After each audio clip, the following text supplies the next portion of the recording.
Our next speaker is a down-to-earth, humble person that's achieved an amazing amount.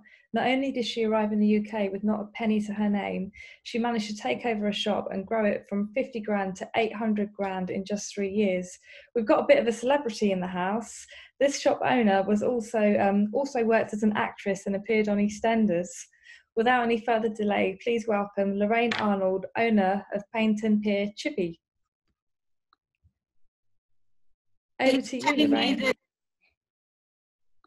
Hi, I keep getting flashes up saying my internet's unstable, so I hope everything's all right. If not, I might have to switch over to my phone.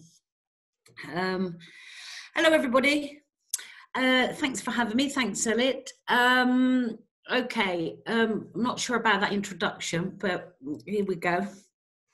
So, as Elliot said, 5 years ago, almost to the day, I arrived back in the UK, literally with nothing. I was 5 grand in debt. I'd been running a bar in Greece. I decided, foolishly, to open another one back in 2010, where I didn't know. So here's where your research comes in. Greece was just starting the worst financial crisis to have hit the country since before the war.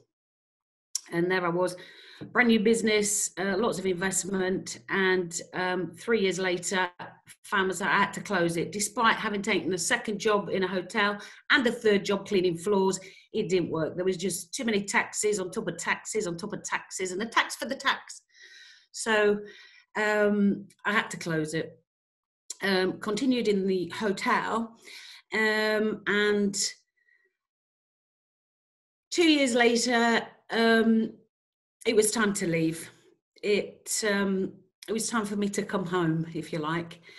So there I was, back in the UK, as I say, 5 grand in debt, no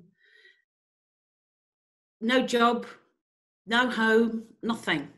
It wasn't the first time I'd started again, though. I had to start several times in my life. First time I always refer to this as starting again. When I lost my mum when I was quite young, I was only 26, and I always refer to those times as my life before my mum and my life after. So that was a big learning curve for me. That was a big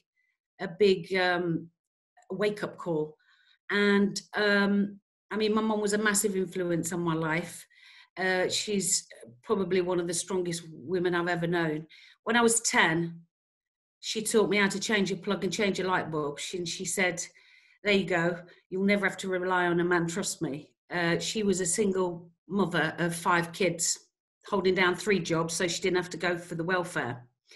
So she was a massive role model for me and influence. So started my life again then, you could say. And then in my 30s, I retrained as an actress, which is what Elliot's referring to. Moderate success. I did a little bit of telly and some West End, and did my own show in Edinburgh.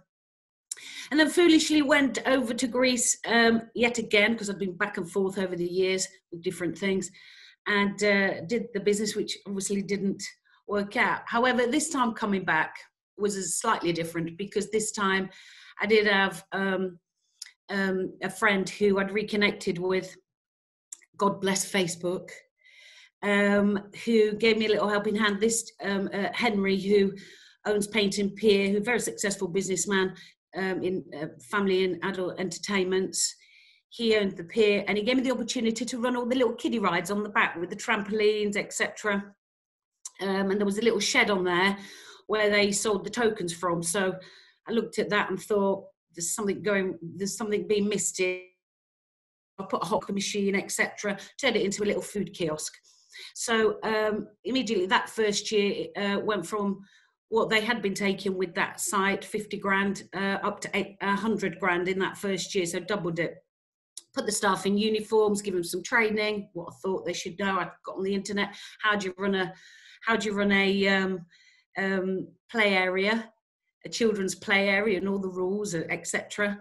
And we doubled that. So then Henry was very impressed and said, you need something better than that.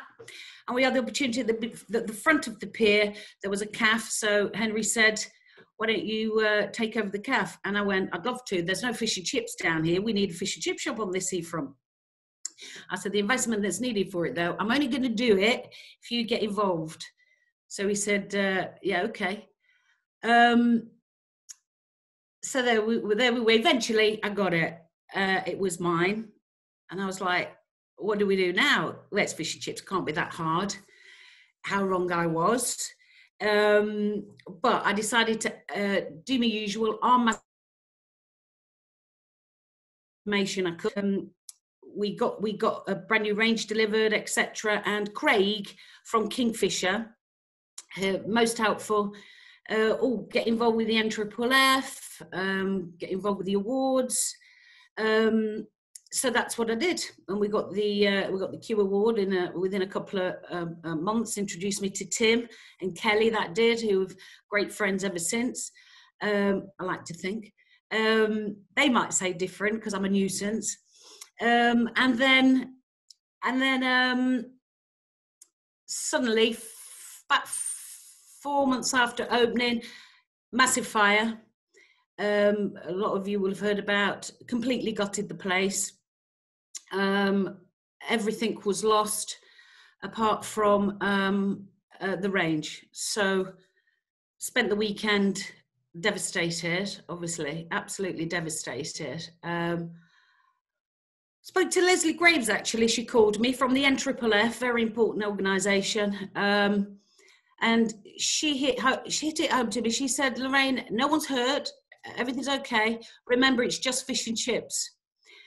And I thought, yeah, she's right. Let's just pick ourselves up again.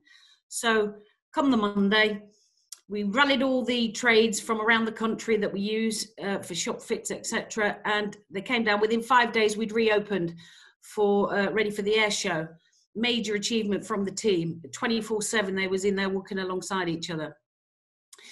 We continued through the year, went from strength to strength, applied for the awards. We got top 3 best newcomer that first year. Amazing achievement. Just the team was so proud, and I was proud of the team. And we just went from strength to strength. That year we started looking at a second site. Not that it was easy, but we just thought we could do with another site if the opportunity came along. So just to give you some figures about the shop, that when we took it over, it was 200 grand it was earning as the CAF. It is in prime position here, by the way, everyone, and the rents are extortionate. Your landlord's terrible landlord and charges an extortionate rent, but which is Henry. But we turned that in the first year up to 400 grand. And by the second year that had gone up to 600, and year 3, 8. We were proper on course for it in the magic million, I would have said, this year. And then suddenly, boom, obviously the world stopped. Everybody's world stopped. Unfortunately, we'd already secured our second site just along the bay into Torquay. Paid a lot of money for a restaurant, which we added a takeaway to, and of course we couldn't get open. But what we decided to do, we contacted Paul at KFE, Paul Williams in the team, and I wouldn't say borrowed, they rented us a range for the little while we could get open, because we thought, will we get open at all with the restaurant and the bar? So we rented the range from Paul, and we got open, which was great. At least we were open. However, prior to that, at Paignton Pier Chippy, as everything was closed, all I could think about was getting open. And I thought about Kelly and her talk here last year, and getting the click and collects on. I gave her a call. She put me in touch with Priya Day, and suddenly we'd got click and collect. However, there was one slight snag, and that was the council had closed all the approach roads, so no one could get to us. So I called the council. If I offered to police the road ourselves, put our own security team in there so that they'd stop people if they were, and they had to give their collection number, and then they were allowed to approach the pier and collect their food. They agreed to that, and we were off. So at least we were back open. We weren't taking a lot of money, but we were open, which was the main thing. And then, of course, we've had the summer. Moderate success this summer. Everybody's always got to eat. There were certain times down here, it was a case of what lockdown, you'd say, seeing the people. So no surprise that there came the third lockdown. The third lockdown, we realised, what with the pier being closed, the footfall was zero almost.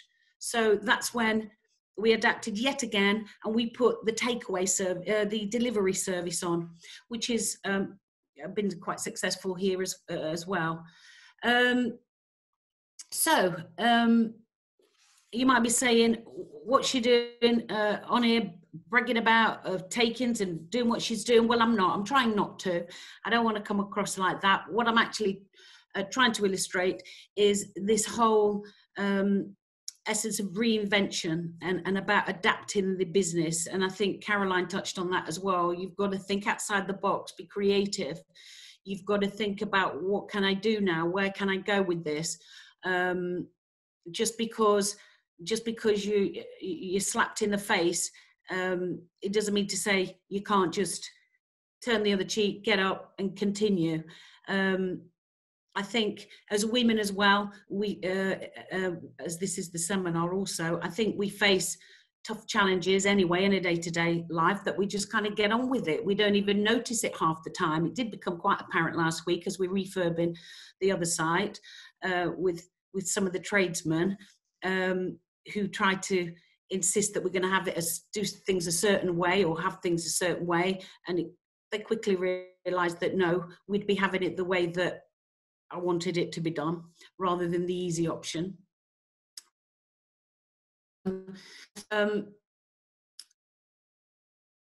think that I feel very, very privileged to be part of this industry. I have to say, everyone's been very generous with their knowledge and their experience. I think that women are accepted and work alongside the men a little bit easier than in some industries. And I think my advice to anyone is just have a look at your business. Where can I take it? I think ask advice. If you want to be the best, then you're going to have to learn from the best, which is what I try to do on a daily basis. We strive for perfection in everything, and if you don't meet it, which you won't always, at least if you're striving for the 100% and you get somewhere close, then it's going to be good. I think that's the best advice. Yeah, I think that's the best advice. Our motto at the pier is, in the company, is, quality isn't expensive, it's priceless. And I think that goes across the board in the quality of the food, and also in your premises and the way that you, on a day-to-day basis, run your businesses.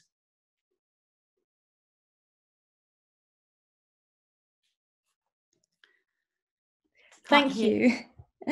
Thank you, Lorraine. Brilliant. Thanks very much for that. I've got a couple of questions for you, if that's okay.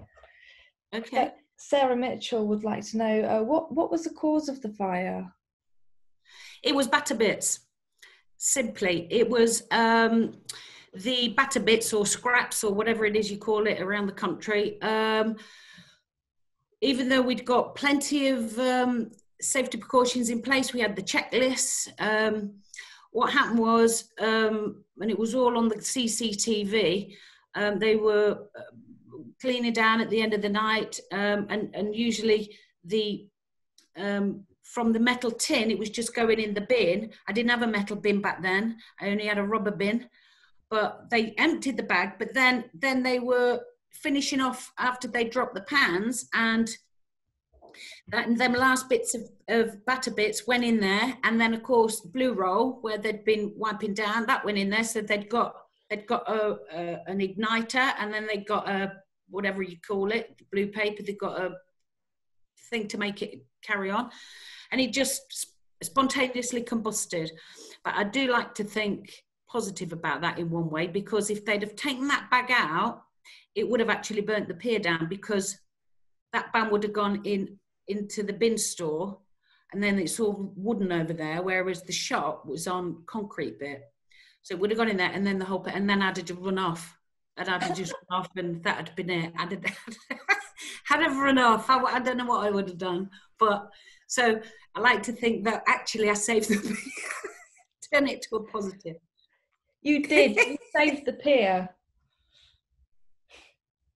We've got another question. Austin from Chippy Chat. How many shops are you looking at? Hello, Austin. No, this is it. This second site, that's it. As well as taking on this second site this summer during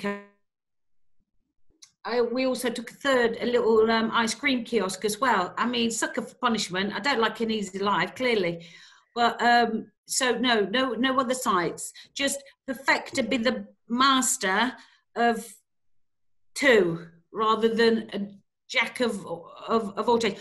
That's no disrespect for you guys who've got loads, because I'm sure you've got massive teams around you that could. I don't. I've just got my teams that I have to build. So I didn't mean that in that way, by the way. No trouble. We have another question for you from Lauren Hiller. So if we ever get back to normality, will click and collect and home delivery still be a big focus? And how will that balance with your restaurant as well on the pier, which is so popular? Okay, yeah, that's a good question. So click and collect, we will always keep on now. And I mean, during the summer when we were busy, I mean, we continued with the click and collect. There are some days we had to turn it off because it was too busy to manage with the inside seating and the takeaway. So sometimes for certain points we would have to turn that off. But the delivery, I'm not quite sure. We have really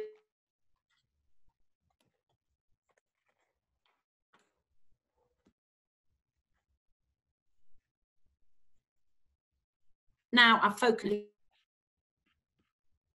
flexi furloughed some of the Pierpoint team, and I've got those people doing some deliveries and things. But once I need the team back at Pierpoint, I'm going to have to look at, it would be a case of having to re-employ someone just to drive. So I need to look at that. Thanks, Lorraine. Do we have any more questions for Lorraine? Brilliant. Okay, well, thank you very much for that. For that inspiring talk. Fantastic.